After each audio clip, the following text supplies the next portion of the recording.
welcome to another Circle Time with me, Teacher Shell. How are you doing? Are you good? Are you great? Now we're going to have some fun today learning about some things. Should we get started with the date? So do you know what day it is today? Yes, that's right. It is Wednesday today. And Wednesday starts with the letter W. Can you make a W? All right, so let's have a look at teacher's calendar to check out the date. So we'll find Wednesday and we'll come down to here. So today is the 20th. Can you see that there? And what month are we in? Can you read this over here? Yes, that's right, it is May. And what year is it? Do you remember from last week? Yes, it's 2020. So if we put it all together, today is Wednesday, the 20th of May, 2020. Good job. Now I'm going to read to you an old Native American story. It's one of my favorites. It's called The Legend of the Indian Paintbrush. It's been retold and illustrated by Tommy DiPaolo.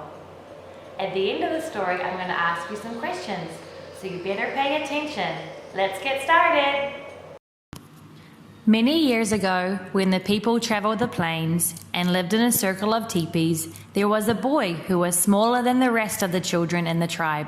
No matter how hard he tried, he couldn't keep up with the other boys, who were always riding, running, shooting their bows, and wrestling to prove their strength. Sometimes his mother and father worried for him. But the boy, who was called Little Gopher, was not without a gift of his own.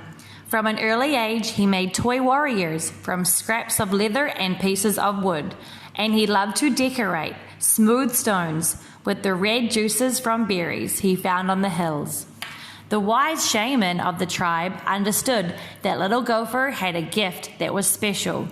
Do not struggle, Little Gopher. Your path will not be the same as the others. They will grow up to be warriors. Your place among the people will be remembered for a different reason.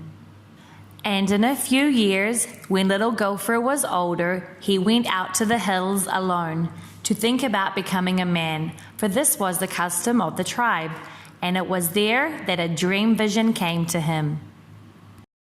The sky filled with clouds, and out of them came a young Indian maiden and an old grandfather. She carried a rolled up animal skin, and he carried a brush made of fine animal hairs and pots of paints. The grandfather spoke, "My son, these are the tools by which you shall become great among your people. You will paint pictures of the deeds of the warriors and the visions of the shaman, and the people shall see them and remember them forever." The maiden unrolled a pure white buckskin and placed it on the ground.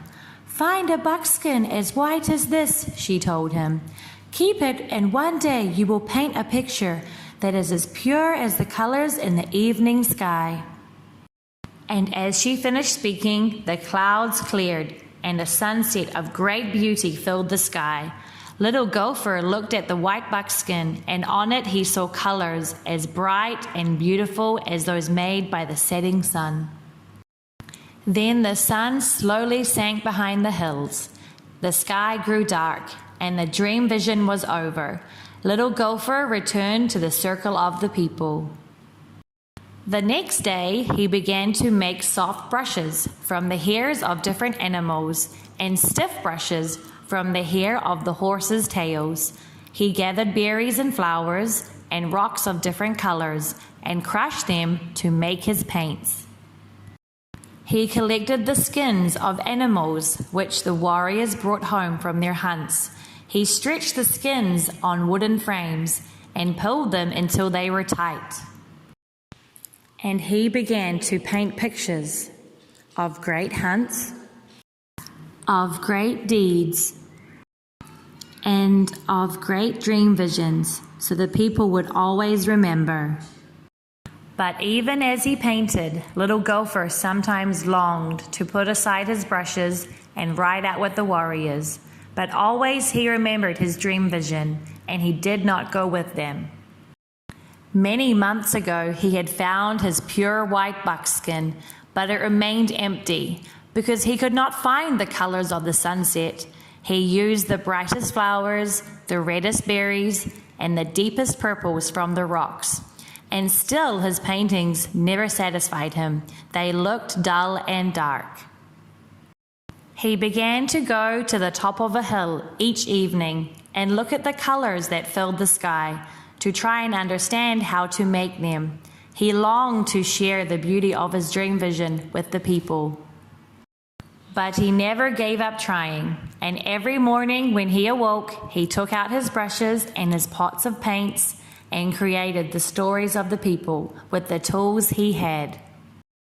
One night, as he lay awake, he heard a voice calling to him, "Because you have been faithful to the people and true to your gift, you shall find the colors you are seeking. Tomorrow, take the white buckskin and go to the place where you watch the sun in the evening. There on the ground, you will find what you need." The next evening, as the sun began to go down, little Gopher put aside his brushes and went to the top of the hill as the colors of the sunset spread across the sky. And there on the ground, all around him, were brushes filled with paint, each one a color of the sunset. Little Gopher began to paint quickly and surely, using one brush, then another. And as the colors in the sky began to fade, little Gopher gazed at the white buckskin, and he was happy. He had found the colors of the sunset. He carried his painting down to the circle of people, leaving the brushes on the hillside. And the next day, when the people awoke, the hill was ablaze with color, for the brushes had taken root in the earth and multiplied into plants of brilliant reds, oranges, and yellows. And every spring from that time, the hills and meadows burst into bloom. And every spring, the people danced and sang the praises of little Gopher, who had painted for the people. And the people no longer called him little Gopher, but he who brought the sunset to the earth. The end. Now I'm going to ask you some questions about the story. I hope you were listening and paying attention. Now, was little Gopher like the other children in the tribe? No, he wasn't. He was different. And what could little Gopher do that the other children in the tribe couldn't do? Yes, that's right. He could paint. He could paint beautiful pictures. What picture did Gopher really, really want to paint? Yes, that's right. He wanted to paint a perfect sunset with all of the right colors. After he painted that sunset, what happened? What happened the next morning on the hill? Yes, that's right. There were lots of flowering plants. And what colors were they? Do you remember? Yes, they were red, yellow, and orange. Good listening. Good job. Pat on the back. Thank you all very much for joining me for Circle Time today. I hope you enjoyed it as much as I did. I will probably see you next week. Have a good day. Bye-bye.